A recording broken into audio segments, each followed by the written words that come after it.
এই যে এটা হচ্ছে সেই আমার শিহার জমানো ব্যাংক।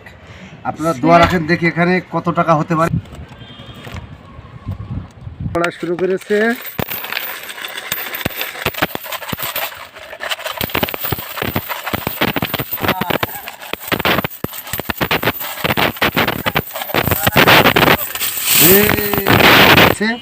ব্যাংক ভরে যাওয়ার পরে কিন্তু আরো আমরা অন্য জায়গায় জমায়েছি। এই যে দেখুন,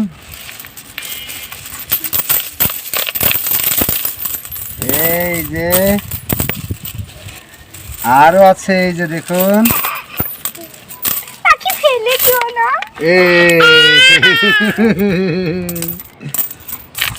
এই যে দেখুন।